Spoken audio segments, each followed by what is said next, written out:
ഉത്തർപ്രദേശ് രാഷ്ട്രീയം എന്നും ദേശീയ രാഷ്ട്രീയത്തിൽ വലിയ സ്ഥാനം ഉണ്ടാക്കിയിട്ടുണ്ട്. അതിൻ്റെ ഒരു പ്രധാനപ്പെട്ട കാരണം ആ, വിഭജിക്കുന്നതിന് മുമ്പ് തന്നെ ഉത്തർപ്രദേശ് വിഭജിക്കുന്നതിന് മുമ്പ് തന്നെ ഇന്ത്യയിലെ ഏറ്റവും ജനസംഖ്യയുള്ള ഒരു സംസ്ഥാനമായിരുന്നു അത്. പിന്നീട് മറ്റ് സംസ്ഥാനങ്ങൾ അതിൽ നിന്നുണ്ടായെങ്കിലും ഉത്തർപ്രദേശിൻ്റെ ജനസംഖ്യാ വലിപ്പവും സീറ്റുകളുടെ എണ്ണത്തിൻ്റെ കാര്യത്തിലും വലിയ പ്രാമുഖ്യം ഉത്തർപ്രദേശിനുണ്ട്. അത് മാത്രമല്ല, ഭൂമിശാസ്ത്രപരമായി നോക്കിയാൽ ഇന്ത്യയുടെ പ്രത്യേകിച്ച് ഹിന്ദി ഹൃദയഭൂമി എന്ന് ചൂണ്ടിക്കാണിക്കാൻ പറ്റുന്ന ഏറ്റവും വലിയ മേഖല ഉത്തർപ്രദേശാണ്. ദേശീയ സ്വാതന്ത്ര്യ സമര ചരിത്രത്തിൽ വലിയൊരു പങ്ക് അന്നത്തെ യുണൈറ്റഡ് പ്രോവിൻസ് ഉത്തർപ്രദേശിനുണ്ട്. അതാണ് പിന്നീട് ഉത്തർപ്രദേശായി വന്നത്. മറ്റ് ചില ചരിത്രകാരന്മാർ പറയുന്നത് യുണൈറ്റഡ് പ്രോവിൻസ്, അന്നത്തെ യുണൈറ്റഡ് പ്രോവിൻസിലുള്ള ബിസിനസ് ശക്തികളിൽ, പ്രത്യേകിച്ച് സാമ്പത്തികമായി മുന്നോക്കം നിന്ന മുസ്ലിം വാണിജ്യ വ്യാപാരികളാണ് പാകിസ്ഥാൻ എന്നുള്ള ആശയത്തിൻ്റെ യഥാർത്ഥ ഉടമയെന്നാണ്. കാരണം സ്വതന്ത്രമായ ഒരു രാജ്യമുണ്ടായാൽ നല്ലൊരു ശക്തമായ ഒരു ബിസിനസ് സാമ്രാജ്യം അവർക്ക് സൃഷ്ടിക്കാൻ കഴിയുമെന്നും അങ്ങനെ യുണൈറ്റഡ് പ്രോവിൻസിലെ ചുരുക്കം ബിസിനസ് നേതാക്കന്മാരാണ് ഈ പാകിസ്ഥാൻ ആശയത്തിന് ശക്തമായ പിന്തുണ ജിന്നയ്ക്ക് കൊടുത്തത്. അപ്പോൾ അങ്ങനെ ഒരു ആശയം പിൽക്കാലത്ത് ഉണ്ടായെങ്കിലും ശരിക്കും പാകിസ്ഥാൻ ഉണ്ടായപ്പോൾ ഞങ്ങൾ ചരിത്രത്തിൽ പഠിച്ചിട്ടുണ്ട്, ഈ പറഞ്ഞ ബിസിനസ് നേതാക്കന്മാർ പലരും പാകിസ്ഥാനിലേക്ക് പോയില്ല, പിന്നീട് ഇന്ത്യയിൽ തന്നെ തുടർന്നു പോകുന്നു. ഇന്ത്യയിലെ സാമ്പത്തിക, രാഷ്ട്രീയ, സാമൂഹിക സാഹചര്യത്തിൽ ലയിച്ചു ചേരുന്നതിൽ അവർക്ക് ഒരു ബുദ്ധിമുട്ടും ഉണ്ടായില്ല. ഞാൻ ഈ സാധാരണവശാൽ ഇത് പറഞ്ഞെങ്കിലും ഉത്തർപ്രദേശിന് ഇങ്ങനെ ഒരു ചരിത്രപരമായ ഒരു പശ്ചാത്തലമുണ്ട് എന്ന് യുണൈറ്റഡ് പ്രോവിൻസിൻ്റെ ചരിത്രത്തിൽ നോക്കിയാൽ പറയാം. സ്വാതന്ത്ര്യാനന്തര ഇന്ത്യയിൽ നമുക്കറിയാം, വന്നിട്ടുള്ള നേതാക്കന്മാരിൽ, നമ്മുടെ പ്രധാനമന്ത്രിമാരിൽ 10 പേര് ഉത്തർപ്രദേശിൽ നിന്നാണ്. അപ്പോൾ അപൂർവമായിട്ട് ആൾക്കാർ മാത്രമേ മറ്റ് മേഖലകളിൽ നിന്ന് വന്നിട്ടുള്ളൂ. ഗുജറാത്തിൽ നിന്ന് നരേന്ദ്രമോദി വന്നിട്ടുണ്ട്, കർണാടകയിൽ നിന്ന് ദേവഗൗഡ വന്നിട്ടുണ്ട്. അങ്ങനെ അപൂർവമായിട്ടുള്ള വ്യത്യാസങ്ങൾ ഒഴിച്ചാൽ മിക്കവാറും എല്ലാ പ്രധാനപ്പെട്ട നേതാക്കന്മാരും പ്രധാനമന്ത്രിമാരായത് BJP-യിലായാലും കോൺഗ്രസ്സിലായാലും എല്ലാം ഉത്തർപ്രദേശിൽ നിന്നാണ്. അത് മറ്റ് പ്രതിപക്ഷ കക്ഷികളിൽ നിന്ന് ആയ VP സിംഗും ചന്ദ്രശേഖറും എല്ലാം ഉത്തർപ്രദേശിൻ്റെ ഭാഗമായിട്ട് തന്നെയാണ് വന്നത്. ചുരുക്കത്തിൽ ഉത്തർപ്രദേശ് അംഗസംഖ്യ കൊണ്ടും സാമൂഹ്യ പശ്ചാത്തലം കൊണ്ടും മറ്റ് രാഷ്ട്രീയ സംഭവ വികാസങ്ങൾ കൊണ്ടും ഉത്തർപ്രദേശിന് വലിയൊരു സ്ഥാനമുണ്ട്. മുമ്പ് 84 സീറ്റുകൾ ഉണ്ടായിരുന്നു. വിഭജനത്തിന് ശേഷം സംസ്ഥാന ഏകീകരണത്തിന് ശേഷം 80 സീറ്റുകളായി മാറി. എന്നാലും 543 സീറ്റിൽ 80 സീറ്റുകൾ എന്നുള്ള നിർണായകമായ ഒരു സംഖ്യയാണ്.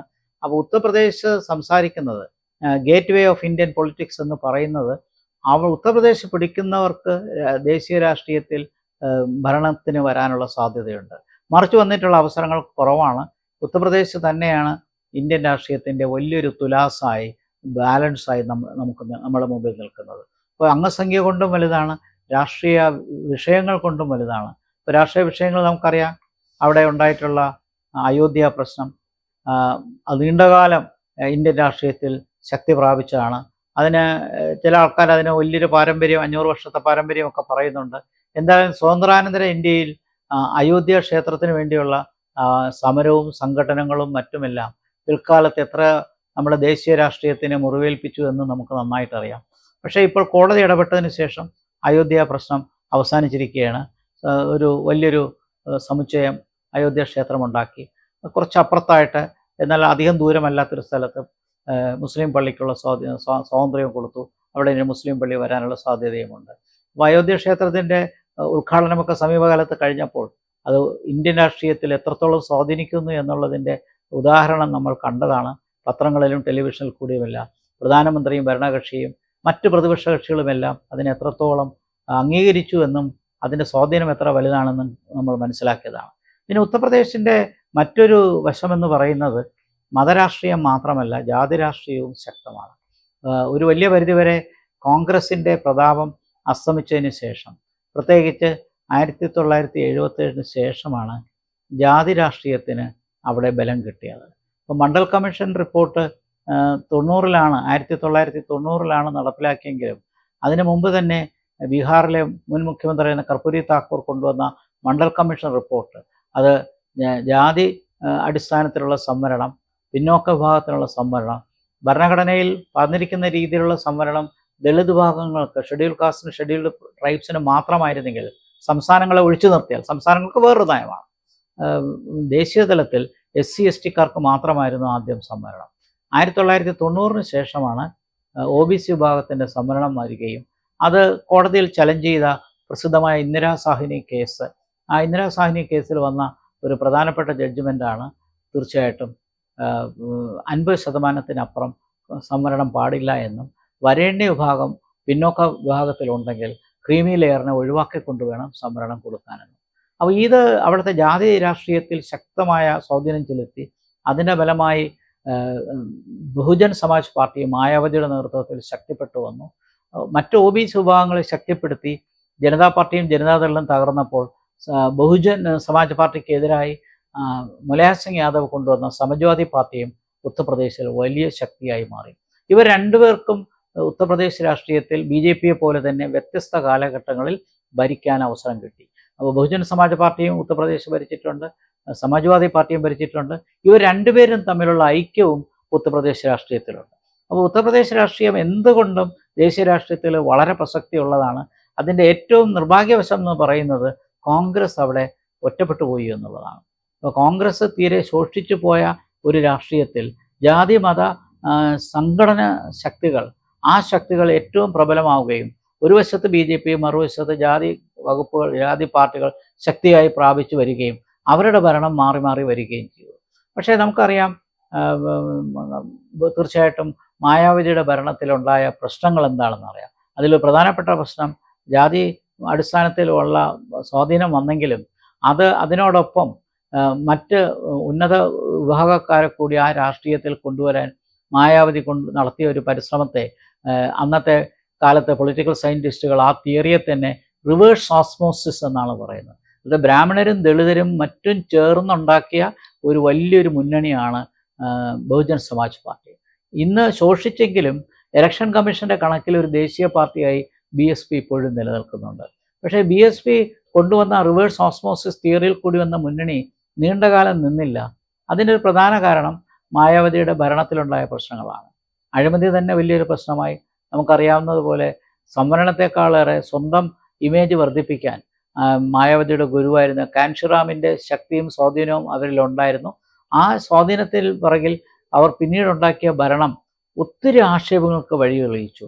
വിദേശ രാജ്യങ്ങളിലൊക്കെ പോയാൽ ഏറ്റവും വലിയ വാടക കൊടുക്കുന്ന മുന്തിയ ഹോട്ടലുകളിൽ മാത്രമേ മായാവതി താമസിച്ചിരുന്നുള്ളൂ. അതുപോലെ തന്നെ ലക്നൗവിലെ വളരെ പ്രശസ്തമായ ലക്നൗവിലെ പാർക്കിൽ 6000 കോടി രൂപയിൽ ചെലവഴിച്ച് മായാവതിയുടെയും കുറച്ച് BSP പാർട്ടിയുടെ ചിഹ്നമായ ആനയുടെയും പ്രതിമകൾ, മാർബിൾ പ്രതിമകൾ ഉണ്ടാക്കി എത്രത്തോളം ധനം ദുഷിച്ച രീതിയിൽ ഉപയോഗിക്കാമോ എന്നുള്ളതിൻ്റെ ഒരു തെളിവായി വന്നു. എന്തായാലും മായാവതിയുടെ BSP ഇന്ന് മാർജിനലൈസ് ചെയ്യപ്പെട്ടു. ഈ തെരഞ്ഞെടുപ്പിൽ അവർ തനിച്ചു നിൽക്കുന്നു. ഫലത്തിൽ അത് BJPക്ക് ഗുണം ചെയ്യുന്നു. BSP ഇന്നൊരു ശക്തിയെ അല്ലാതായി മാറുകയാണ് ഈ തെരഞ്ഞെടുപ്പിൽ കൂടി. മറുവശത്ത് സമാജ്വാദി പാർട്ടി ശക്തിയായി തന്നെ വന്നു. പ്രത്യേകിച്ച് അവർക്ക് മുസ്ലിം വിഭാഗത്തിൻ്റെ പിന്തുണ കിട്ടി എന്നുള്ളതാണ്.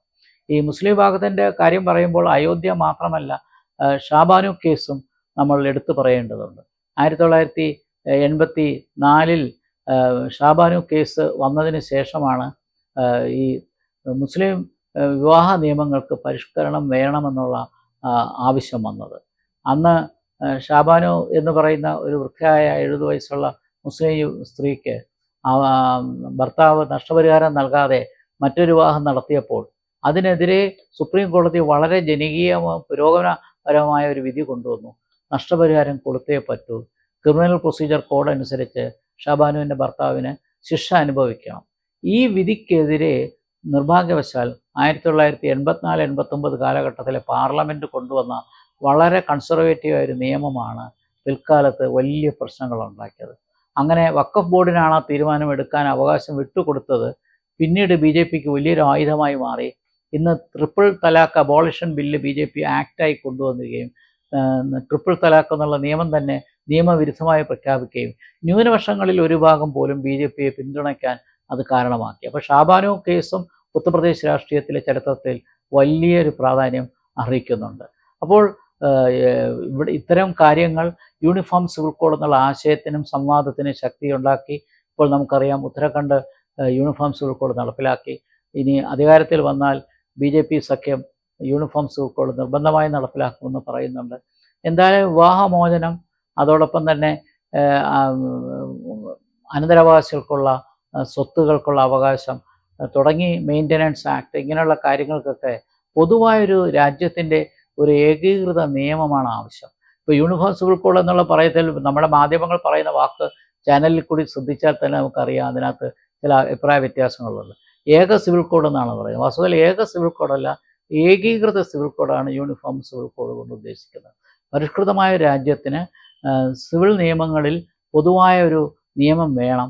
പ്രത്യേകിച്ച് മാരേജ്, മെയിൻ്റനൻസ്, അനന്തരാവകാശികൾക്കുള്ള സ്വത്ത് കൊടുക്കുന്നതിൻ്റെ കാര്യത്തിൽ തുടങ്ങിയ ഒത്തിരി കാര്യങ്ങൾക്ക് തീർച്ചയായിട്ടും പൊതുവായ സിവിൽ നിയമങ്ങൾക്ക് അത്യാവശ്യമുണ്ട്.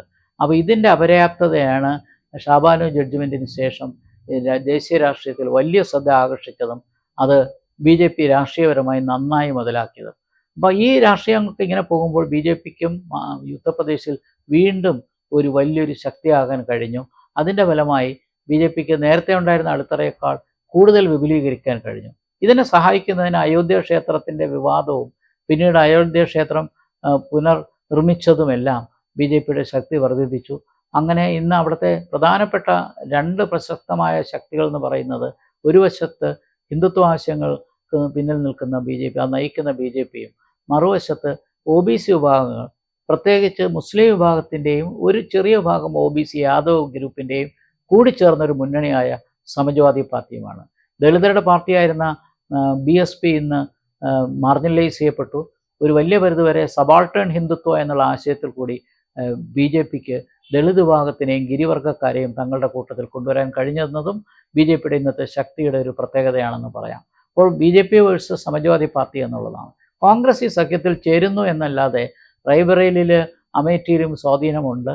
അതിൽ റൈബറേലിൽ കുറച്ചുകൂടി ശക്തിയായ സ്വാധീനമുണ്ട് എന്നുള്ളത് കഴിഞ്ഞാൽ ബാക്കി ഒരിടത്തും കോൺഗ്രസിന് ഉത്തർപ്രദേശിൽ ശക്തിയില്ല. അപ്പോൾ ഉത്തർപ്രദേശിൻ്റെ പൊതുവിലുള്ള ചരിത്രവും സ്വാതന്ത്ര്യാനന്തര സമരത്തിലുള്ള പങ്കാളിത്തവും, പ്രത്യേകിച്ച് നെഹ്റു കുടുംബത്തിൻ്റെ സ്വാധീനം, മോട്ടിലാൽ നെഹ്റു അലഹബാദിൽ അവിടുത്തെ എല്ലാ അർത്ഥത്തിലും ചരിത്രത്തിലും സമരത്തിലും എല്ലാം പങ്കാളിത്തം വഹിച്ചതും, നെഹ്റുവിൻ്റെയും പിൻകാലത്ത് ഇന്ദിരാഗാന്ധിയുടെയൊക്കെ വളർച്ച, അതെല്ലാം നമുക്ക് മനസ്സിലാക്കാവുന്നതേ ഉള്ളൂ. ആ ദേശീയ സമരത്തിൻ്റെ പങ്കാളിത്തത്തിൽ, ആ ദേശീയതയിൽ വളർന്ന കോൺഗ്രസ് പ്രസ്ഥാനം ഇന്നാകെ മാറിയിരിക്കുന്നു. അത് ശോഷിച്ചു പോയിരിക്കുന്നു. ആ നിലയിൽ ഉത്തർപ്രദേശിൽ അത് വളരെയധികം മാർജിനലൈസ് ചെയ്യപ്പെട്ടു. കോൺഗ്രസ്സിന് വളരണമെങ്കിൽ വീണ്ടും ഹിന്ദി ഹൃദയഭൂമിയിൽ ശക്തിയാകണം. അത് ഉത്തർപ്രദേശ് അതിനൊരു വലിയൊരു വഴികാട്ടിയാണ്. അതുണ്ടാകാതെ കോൺഗ്രസ്സിന് തെക്കേ ഇന്ത്യ മാത്രം ശക്തി ആർജിച്ചുകൊണ്ട് ജയിക്കാൻ കഴിയില്ല. ഉത്തർപ്രദേശ് എന്തുകൊണ്ടും ദേശീയ രാഷ്ട്രീയത്തിൽ ചരിത്രപരവും സമകാലീനവുമായ പ്രാധാന്യം അർഹിക്കുന്നുണ്ട്. അത് യഥാർത്ഥത്തിൽ ഇന്ത്യൻ രാഷ്ട്രീയത്തിൻ്റെ ഗേറ്റ്വേ അഥവാ പ്രധാന കവാടമാണ് എന്ന് പറയുന്നത് വളരെയധികം വസ്തുതാപരമായൊരു സത്യമാണ്.